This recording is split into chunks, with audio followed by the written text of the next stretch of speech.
Hariom. Knowledge plus में हम सभी विद्यार्थियों का स्वागत करते हैं। आज हरिओम एस्ट्रोलॉजी क्लास नंबर 263 के अंदर आज इस टॉक के अंदर नक्षत्र पे फोकस कर रहे हैं। अब यहाँ पे हमारी जो टॉक है वो हल्की फुल्की टॉक है।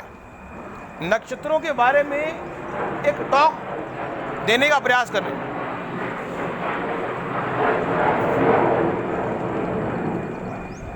कृतिका नक्षत्र के बारे में,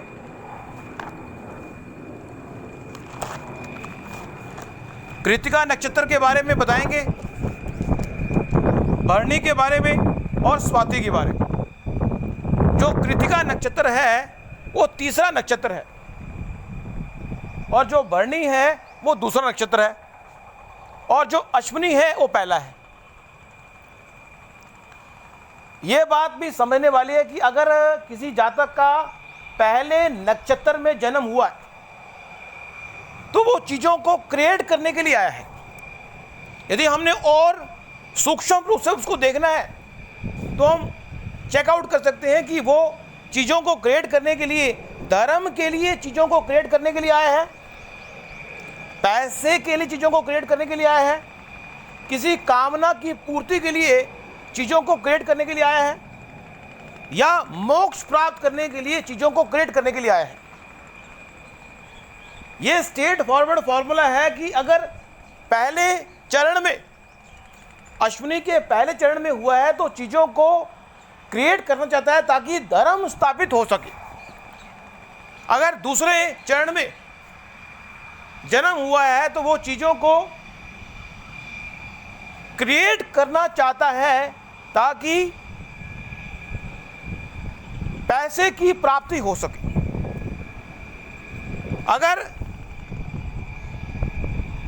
अश्विनी के तीसरे चरण में जन्म हुआ है तो चीज को क्रिएट करने का उद्देश्य किसी कामना की पूर्ति है। अगर अश्विनी के चौथे चरण में जन्म हुआ है तो किसी चीज को क्रिएट करने का उद्देश्य मोक्ष को प्राप्त करना है। अब इसी तरह से हम भरणी में भी कह सकते हैं, वो आप अपने आप ही गो थ्रू कर लें। भरणी नक्षत्र जो है वो ऐसा है, इसके बारे में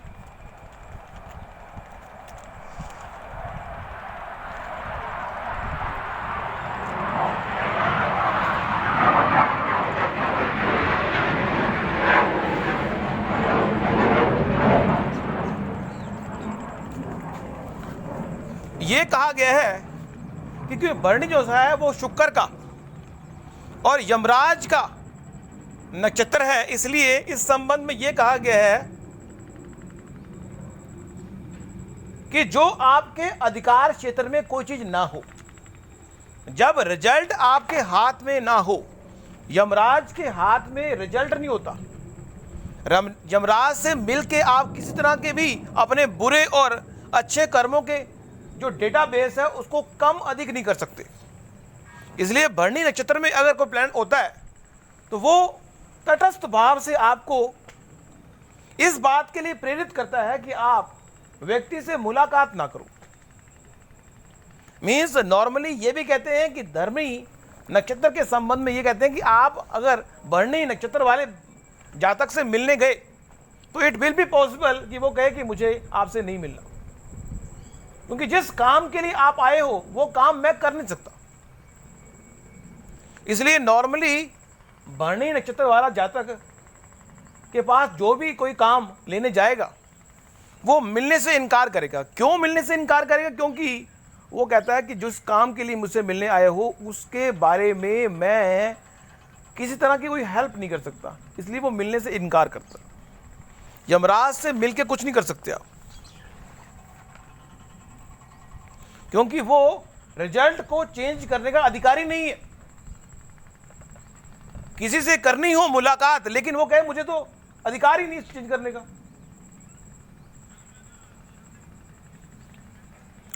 अब है कृतिका के बारे में। कृतिका के संबंध में एक स्टोरी आती है जिसको हम सुनाने का प्रयास कर रहे हैं। अब कृतिका के संबंध में या किसी भी नक्षत्र के संबंध में जो स्टोरी है वो इतना ज्यादा विरोधाभास वाली है। कृतिका की बात करें या किसी की बात करें, किसी भी नक्षत्र के संबंध में जो शास्त्रों में स्टोरी बताई गई है, वो शास्त्रों में जो स्टोरी बताई गई है वो एक स्टोरी नहीं है। कृतिका के बारे में 2-3 स्टोरियां हैं। हर नक्षत्र के बारे में 2-3 स्टोरियां हैं कि उस नक्षत्र की जो उत्पत्ति है कैसे हुई है। लेकिन हम यहां पे कृतिका की एक उत्पत्ति के कारण को बता रहे हैं। कृतिका के संबंध में यह कहा गया है कि एक ऋषि जिनको सप्त ऋषि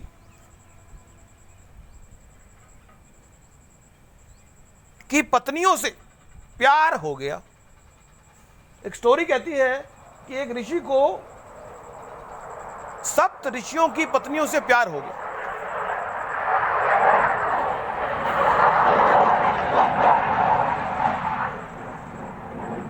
जब प्यार हो गया, लेकिन जब डायरेक्ट बात हुई तो सारी पत्नियों ने कहा कि हमारी तो शादी हो चुकी है, हम आपके साथ कैसे प्यार कर सकते हैं। तो उस स्थिति में जो ऋषि मीन्स अग्निदेव के बारे में, ऋषि के बारे में नहीं, अग्निदेव को 7 सप्त ऋषि की जो 7 पत्नी है उनसे प्यार हो गया। लेकिन ऋषि की पत्नी ने कहा हमारा प्यार हो चुका है, शादी हो चुकी है, हम आपसे कैसे बातचीत कर सकते हैं। लेकिन इस बीच अग्नि की मुलाकात स्वाति, अग्नि की मुलाकात स्वाहा नाम की एक अप्सरा है। अप्सरा बोल रहे हम स्टोरी को, हम स्वाहा नाम की अप्सरा ने जब अग्नि को देखा तो उनको उनसे प्यार हो गया और उन्होंने कहा कि मुझे आपसे प्यार है, मैं आपसे शादी करना चाहती हूं। स्वाहा ने अग्नि से कहा। अग्नि ने कहा कि मुझे आपसे प्यार नहीं है और मैं आपसे शादी नहीं करना चाहता। तो स्वाहा ने यह प्रयास किया कि ऐसा अग्निदेव ने क्यों किया। तो जब पता लगा कि अग्निदेव जो हैं वो सप्त ऋषि की 7 पत्नियों के साथ विवाह चाहते हैं, तो स्वाहा ने पहली पत्नी का रूप लिया और अग्निदेव जी के पास पहुंच गई। उन्होंने आपस में प्यार किया। अगले दिन उसने दूसरी पत्नी का रूप लिया। इस तरह करते करते 6 पत्नियों का रूप उसने ले लिया और जो उनकी मन की प्यास थी, स्वाहा ने पत्नी के रूप में जो एक्टिविटी है वो अग्निदेव के साथ की, रूप बदल के। अब जब 7वीं पत्नी का रूप स्वाहा जी लेने का प्रयास कर रहे थे तो वो रूप चेंज नहीं कर पाए और रूप चेंज ना करने की वजह से अग्निदेव को इस बात की जानकारी हो गई और अग्निदेव ने कहा स्वाहा जी, मेरी कामना की पूर्ति के लिए आपको इतना कुछ करना पड़ा, इसलिए मैं आपसे शादी करने को तैयार हूं। तो उन्होंने स्वाहा से शादी की। लेकिन जो 6 पत्नियों से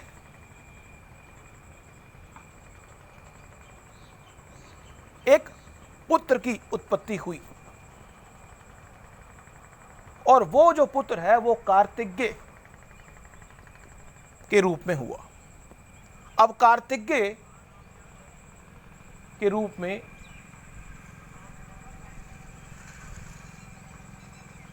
ये एक स्टोरी है। अब इस संबंध में एक स्टोरी और आती है। मतलब कहने का ये है कि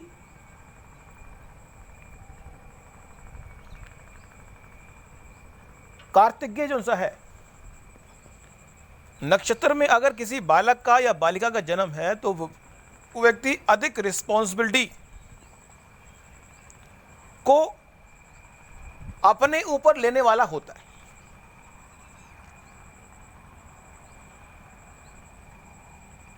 अब इस संबंध में एक स्टोरी और है जो ये कहती है कि एक बार जब समुद्र मंथन हुआ देवताओं का और राक्षसों ने मिल के समुद्र मंथन किया। जब समुद्र मंथन हुआ तो वहाँ से बहुत सारा सामान निकला, लेकिन अमृत भी निकला।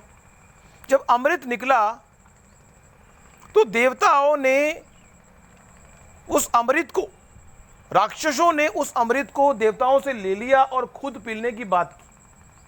उस स्थिति में विष्णु भगवान ने, देवताओं ने कहा यह क्या होगा, तो विष्णु भगवान ने मोहिनी का रूप लिया और उस पात्र को दो काल्पनिक पात्रों में डिवाइड कर दिया, एक ओरिजिनल पात्र और एक काल्पनिक। उस स्थिति में एक राक्षस ने यह बात चेकआउट कर ली और वो देवताओं की पंक्ति में बैठ के अमृत का वो घूंट पी गया। और फिर सूर्य और चंद्रमा देवता ने इस बात की जानकारी मोहिनी जी को दी। मोहिनी जी एक सुंदर स्त्री है जो भगवान का रूप लेके वहां पे आई, और मोहिनी जी ने जब देखा कि सूर्य और चंद्रमा कह रहे हैं कि ये राक्षस है, तो उन्होंने अपने सुदर्शन चक्र से उसके सर को अलग किया, लेकिन अमृत पी चुका था, इसलिए वो राहु और केतु के रूप में स्थापित हुआ। राहु और केतु के बारे में तो हम पता ही है, लेकिन मोहिनी जी के उस रूप को देखकर शिवजी भगवान मोहिनी जी के उस रूप से अपने जो सेक्स की डिजायर है उसको रोक नहीं पाए, और इस बीच उनके जो शरीर में से वो द्रव्य जो वीर्य के रूप में होता है वो बाहर निकला, और बाहर आसमान से जब निकला और धरती की तरफ गया तो एक बड़े से मटके के अंदर उसमें वो उसने प्रवेश किया, और फिर कार्तिकेय का जन्म हुआ। कार्तिकेय मीन्स कार्तिक, कृतिका का जन्म हुआ। कृतिका जो नक्षत्र है इस तरह से जन्म लिया। अब यहां पे कृतिका जिस तरह से जन्म हुआ, एक्सेस रिस्पॉन्सिबिलिटी, एक्सेस सुंदरता की वजह से, मीन्स समथिंग एक्स्ट्रा। कृतिका नक्षत्र वाले व्यक्ति के पास समथिंग एक्स्ट्रा होना चाहिए। रिस्पॉन्सिबिलिटी की बात करें या जिस चीज के पीछे कृतिका नक्षत्र वाला व्यक्ति पड़ेगा उसको छोड़ेगा नहीं, फिर 24/7 करेगा। क्योंकि जो कृतिका का जन्म है वो इस तरह से हुआ है। ये दूसरी स्टोरी हुई। एक स्टोरी में 6 जो ताकत है ऋषि की पत्नी है उनका ताकत आ गई। तो यहां पे ये स्टोरी को थोड़ा सा हमने ऐसे बताया है, बाकी आने वाली टॉक में, क्योंकि इस संसार में ये बात समझने वाली है कि जो बात हम आज बता रहे हैं 2 दिन बाद हमारी टॉक में और रिफाइनमेंट आएगी, हम और अच्छा बताएंगे। इसलिए जो आज आपने सीखा है और कल आप जो सीखेंगे दोनों में डिफरेंस होगा। इसलिए रिफाइनमेंट, व्यक्ति को अपने जीवन में जितनी रिफाइनमेंट वो कर सकता कर ले, जिस संबंध में उसका इंटरेस्ट होता है वहां पे वो रिफाइनमेंट करता है।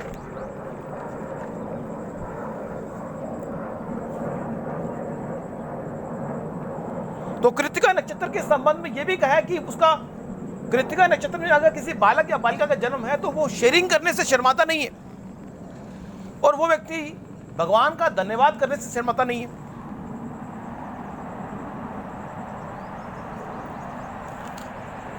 अब तीसरे नक्षत्र के बारे में अगर बात करें वो है स्वाति। स्वाति नक्षत्र के बारे में जब हम बात करते हैं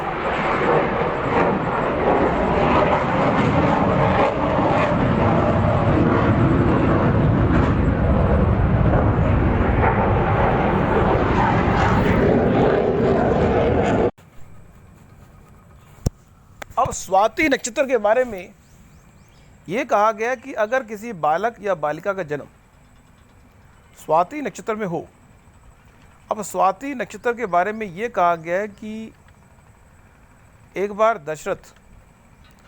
दशरथ के यहाँ जब बहुत प्रयास करने के बाद भी पुत्र नहीं हुआ, तो एक पुत्र तेष्टि यज्ञ कराया गया और उस यज्ञ के बाद ऋषि ने राजा दशरथ को खाने के लिए प्रसाद के रूप में खीर दी। तो कहते हैं कि जो खीर दी गई, उस खीर में से एक क्रो ने वो खीर खा ली और खीर खाने के बाद उस खीर को वो ले गया और अपनी मिसेस को खिला दिया। खीर खा ली नहीं, खीर ले गया और मिसेस को खिला दी। मिसेस उस समय जो है उनके वहां बच्चा होना था।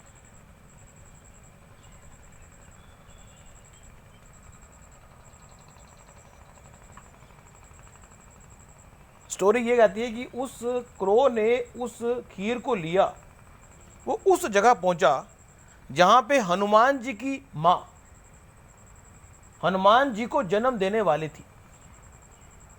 मीन्स हनुमान जी का जन्म होना था। तो वो खीर जो है हनुमान जी की मां ने खा ली और हनुमान जी की मां ने खाने से जो जन्म हुआ हनुमान जी का, वो एक्चुअल में हनुमान जी जो है राम के भगत हैं। लेकिन स्टोरी के हिसाब से अगर देखा जाए, अगर हम स्टोरी की वास्तविकता को समझें और स्टोरी को सच्चे माने, तो हम ये कह सकते हैं कि राम जी और हनुमान जी का संबंध गुरु और शिष्य का तो था ही, उसके अलावा भाई भाई का संबंध भी था। इसलिए हनुमान जी ने राम जी की लक्ष्मण के समान सेवा की और हनुमान जी हमेशा सीता को मां के रूप में कहते थे। सेम लक्ष्मण जी भी सीता को मां के रूप में ही देखते थे। लेकिन स्वाति नक्षत्र के संबंध में यह कहा गया कि स्वाति नक्षत्र वाला व्यक्ति बहुत ज्यादा टैलेंटेड है, बहुत होशियार है, समझदार है। लेकिन जब तक उसको उसकी समझदारी का कोई नहीं बताएगा, तब तक उसकी समझदारी रिफ्लेक्ट नहीं होगी। जब सीता का हरण हो गया और समुंदर को पार करने की बात आई, राम जी की सेना चली, राम जी की सेना चली, राम जी की सेना चली। अब राम जी की सेना जब चली और समुंदर आ गया, अब ये कौन बताएगा कि समुंदर को पार कौन करेगा? जामवंत जी ने हनुमान जी को यह कहा कि आप शक्तिशाली हो, क्योंकि स्वाति नक्षत्र का संबंध हनुमान जी से है। इसलिए स्वाति नक्षत्र जो है हवा का नक्षत्र है। हवा को अपनी ताकत का एहसास तुम करा दोगे तो हवा क्या कर सकती है, इसके बारे में हमें कुछ बताने की आवश्यकता नहीं।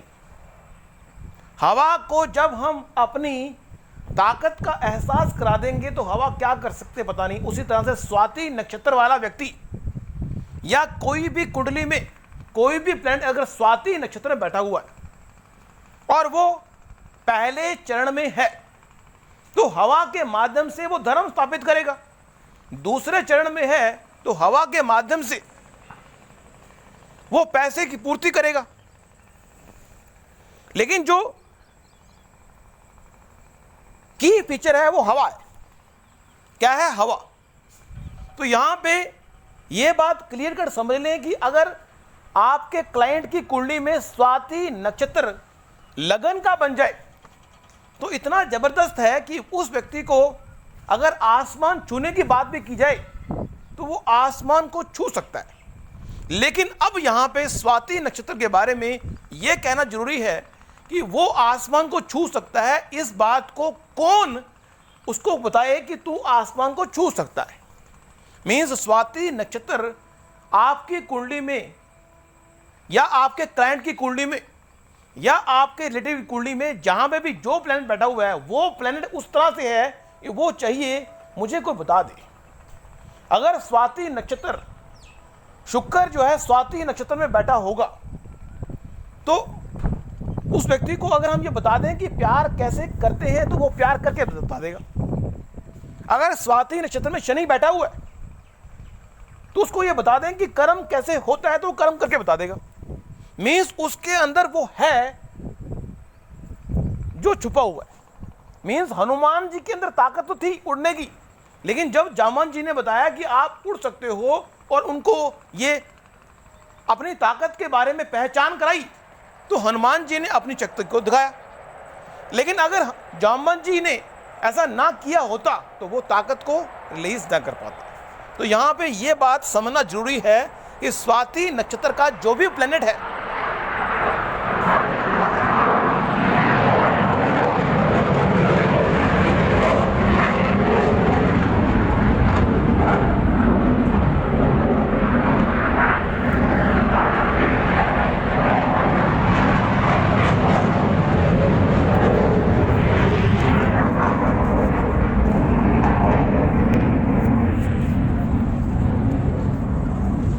उस प्लैनेट से संबंधित यदि कोई जामवंत प्लैनेट उस स्पेसिफिक चीज के संबंध में उस व्यक्ति को मोटिवेट करेगा तो व्यक्ति कुछ भी कर सकता है। तो आज की इस टॉक में हमने 3 नक्षत्रों के बारे में स्टोरी के माध्यम से, और ये भी बात बता दें कि स्टोरी जो है वो अलग अलग नक्षत्र के संबंध में अलग अलग स्टोरी दी हुई है। इसलिए हम अपने विद्यार्थियों को कहते हैं कि इसके लिए कंफ्यूज होने की आवश्यकता नहीं है। यदि हमने 3 स्टोरी सुनाई और सामने वाला व्यक्ति या कोई और स्टोरी आप देखते हैं तो वो प्लस कर सकते हैं आप। Thank you so much for listening and always supporting Hariom knowledge plus.